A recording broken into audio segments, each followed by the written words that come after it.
تو جو شخص عملی طور پر اپنے مسلمان ہونے کا، اپنے مٹی کے بیٹے ہونے کا ثبوت دے رہا ہے، آپ اس کا ہاتھ کیوں نہیں تھام؟ جو رکے تو کوہ گراں تھے ہم، جو چلے تو جاں سے گزر گئے، جو رکے تو کوہ گراں تھے ہم، جو چلے تو جاں سے گزر گئے، رہے یار ہم نے قدم قدم تجھے یادگار بنا دیا۔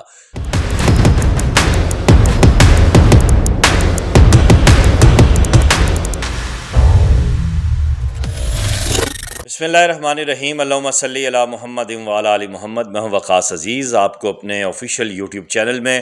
خوش آمدید کہتا ہوں۔ دوستو، آج کا جو میرا ولاگ ہے وہ پاکستان کے آزاد کشمیر کے ایک قابل فخر بیٹے کے حوالے سے ہے،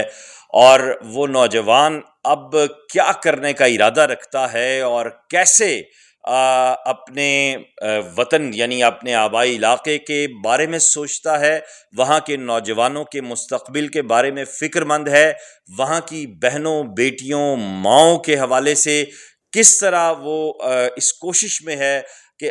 کسی نہ کسی طریقے سے صحت کے، کاروبار کے، معیشت کے، زندگی کے پہیے کو وہاں پہ بہت ہی اچھے اور ہائی لیول پر وہ اس 21ویں صدی میں، جب آپ جین زی کے دور میں داخل ہو چکے ہیں اور دنیا ون کلک پر آ چکی ہے، ون ٹپ پہ آ چکی ہے،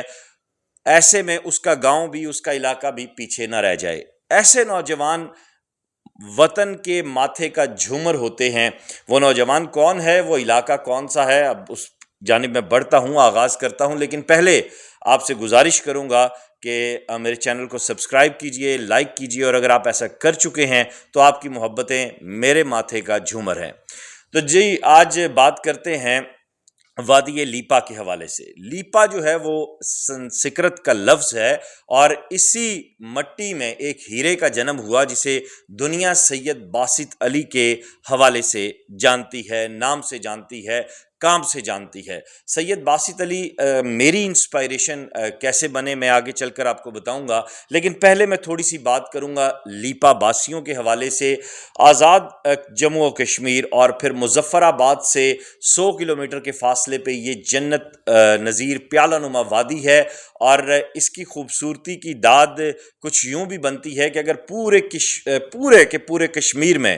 چاہے وہ پاکستانی کشمیر ہے یا انڈین آکوپائیڈ کشمیر ہے، اگر 10 خوبصورت وادیاں ہیں تو ان میں پہلی 3 وادیوں میں سے کسی ایک نمبر پر لیپا ہوگی۔ ایک بہت ہی پرفضا سیاحتی مقام ہے، دنیا بھر سے سیاح یہاں آتے ہیں اور گند پھیلا کر چلے جاتے ہیں۔ ویڈیوز میں جو خوبصورتی ہمیں نظر آتی ہے وہ بجا اپنی جگہ، لیکن یہاں کے رہنے والے بنیادی جو زندگی کی سہولیات ہیں، جن میں مواصلات کی سہولت ہے،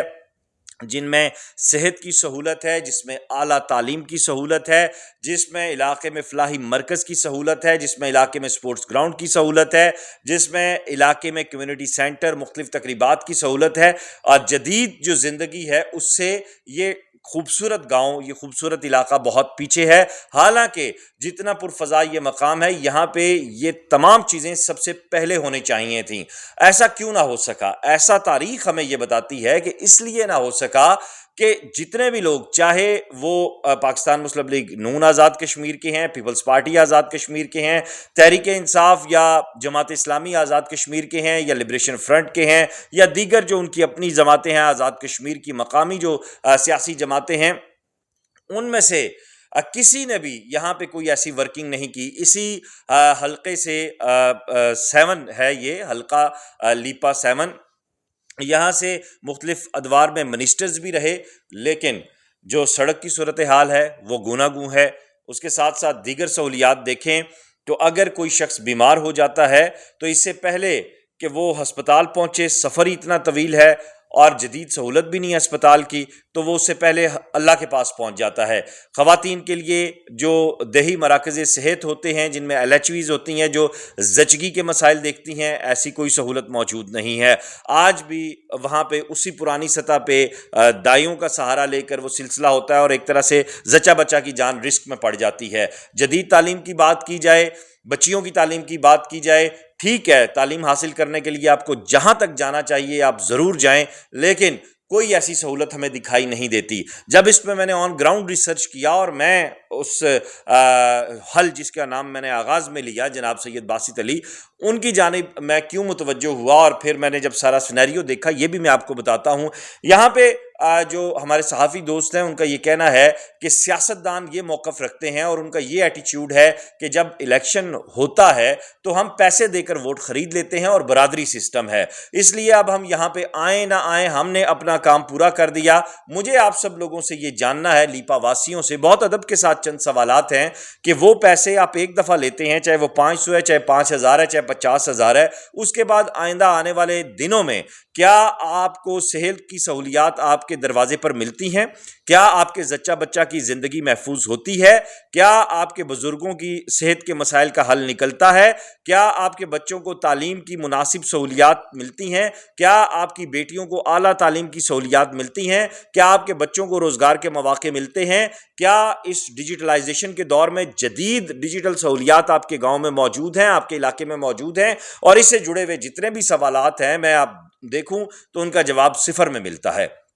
3 روپے یونٹ ہونے کا مطلب یہ نہیں ہے کہ آپ کو بجلی بھی پوری کی پوری مل رہی ہے۔ اب اس پہ میں جاؤں گا تو پھر ایک الگ ڈیبیٹ شروع ہو جائے گی، لہٰذا مجھے معاملات کو کنکلوڈ کرنا ہے اور مجھے آپ کے سامنے ایک ایسے شخص کا احوال رکھنا ہے جو بیٹھا ہوا لاہور میں ہے لیکن اس کا دل اور دماغ اپنے علاقے لیپا میں ہے۔ وہ چاہے تو وہاں پہ اپنی پرسکون زندگی اپنے بیوی اور بچوں کے ساتھ گزار سکتا ہے، لیکن وہ چاہتا ہے کہ جتنا وہ باصلاحیت ہے دنیا میں، جس طرح اس نے لیپا کا، کشمیر کا، پاکستان کا نام روشن کیا ہے، ویسے ہی اس کے علاقے کے باصلاحیت نوجوان بھی نام روشن کریں۔ وہ چاہتا ہے کہ جس طرح اس نے اعلیٰ تعلیم حاصل کی ہے ویسے ہی اس کے علاقے کے بچوں کو، بیٹیوں کو، بہنوں کو، بھائیوں کو اپنے علاقے کے اندر ہی اعلیٰ تعلیم کی سہولیات ملیں۔ وہ یہ چاہتا ہے کہ کھیل کے میدان آباد ہوں، وہ یہ چاہتا ہے کہ اس کے علاقے میں سیاح تو آئیں لیکن گندگی نہ پھیلائیں۔ اس کے لیے اس نے 100 سے زائد ڈسٹ بنز کا جو ہے وہ انتظام بھی کیا ہے اور جلد وہ نصب بھی ہونے جا رہی ہیں۔ وہ یہ چاہتا ہے کہ سمارٹ انڈسٹریز کا کلچر جو اس وقت پوری دنیا میں بڑھ چکا ہے، پروموٹ ہو رہا ہے، وہ اس کے علاقے میں بھی ہو اور گھر گھر صنعت موجود ہو تاکہ لوگوں کو باعزت روزگار کے مواقع مل سکیں اور وہ اپنے علاقے میں اپنے کنبے کی کفالت اچھے انداز میں کر سکیں، اپنے بچوں کو اعلیٰ تعلیم دلوا سکیں۔ اب میرا آپ سے یہ سوال ہے کہ ایک ایسا نوجوان جس کے پیچھے نہ کوئی سرمایہ دارانہ نظام ہے، نہ کوئی جاگیردارانہ نظام ہے، نہ کوئی سیاسی پشت پناہی ہے، وہ آزادانہ طور پر آپ کے پاس آ رہا ہے، اس گھسے پٹے نظام کے خلاف آپ کی اولاد کے مستقبل کے حوالے سے، آپ کے حوالے سے، آپ کے مستقبل کے حوالے سے وہ ہزاروں کلومیٹر دور بیٹھا سوچ رہا ہے اور صرف سوچ نہیں رہا، عمل بھی کر رہا ہے۔ آغاز اس نے صفائی مہم سے کیا کیونکہ صفائی جو ہے وہ نصف ایمان ہے، وہ میرے نبی کریم صلی اللہ علیہ وآلہ وسلم آقائے نامدار کی سنت ہے۔ تو جو شخص عملی طور پر اپنے مسلمان ہونے کا، اپنے مٹی کے بیٹے ہونے کا ثبوت دے رہا ہے، آپ اس کا ہاتھ کیوں نہیں تھامتے؟ جیسے ایک بھائی بھائی کا ہاتھ تھامتا ہے، جیسے ایک باپ اپنے بیٹے کے ساتھ کندھے سے کندھے ملا کے کھڑا ہوتا ہے، جیسے ایک بہن بڑے مان کے ساتھ اپنے بھائی کا بازو تھامتی ہے، جیسے ماں جو ہے وہ بڑے ممتا بھرے انداز سے اپنے بازوؤں کا گھیرا اپنے بیٹے کے گرد بناتی ہے، تو یہ بھی آپ سب کا بھائی ہے، بیٹا ہے اور دوست ہے۔ اس کا نام ہے سید باسط علی۔ آپ بھی اگر یہی گھیرا بنائیں گے تو آپ سید باسط علی کے گرد نہیں بنائیں گے، آپ اپنے روشن مستقبل کے گرد بنائیں گے، آپ اپنے بچوں کی اعلیٰ تعلیم کے گرد بنائیں گے، آپ ان کے لیے روزگار کے مواقع کے گرد بنائیں گے، آپ دنیا بھر میں اپنے گاؤں کو، اپنے علاقے کو پروموٹ کرنے کے حوالے سے بنائیں گے۔ اس میں آپ کسی پر کوئی احسان نہیں کریں گے، اپنے اوپر کریں گے۔ لیکن اگر آپ اسی خاندانی سسٹم کو سپورٹ کریں گے، آپ اسی طرح چند ہزار روپے لے کر ووٹ بیچتے رہیں گے، تو 10 سال بعد بھی، 50 سال بعد، بالکل میں یہ بالکل کریکٹ ورڈ دے رہا ہوں آپ کو کہ 50 سال بعد بھی آپ کے علاقے میں چھائی ہوئی جہالت دور نہیں ہو سکے گی، پھیلی ہوئی گندگی دور نہیں ہو سکے گی، اور جو لوگ اپنی تقدیر خود نہیں بدلنا چاہتے ان کی تقدیر کوئی نہیں بدل سکتا، یہ میں آپ کو بتا دوں۔ اور سید باسط علی کے لیے میں فیض صاحب کا ایک شعر پڑھوں گا: جو رکے تو کوہ گراں تھے ہم، جو چلے تو جاں سے گزر گئے، جو رکے تو کوہ گراں تھے ہم، جو چلے تو جاں سے گزر گئے، رہے یار ہم نے قدم قدم تجھے یادگار بنا دیا۔ سو باسط بھائی، میری دعائیں، میں آپ کے ساتھ ہوں، اللہ تعالیٰ آپ کو سرخرو کرے، کامیاب کرے، میری ڈھیروں دعائیں آپ کے ساتھ ہیں۔ اور حلقہ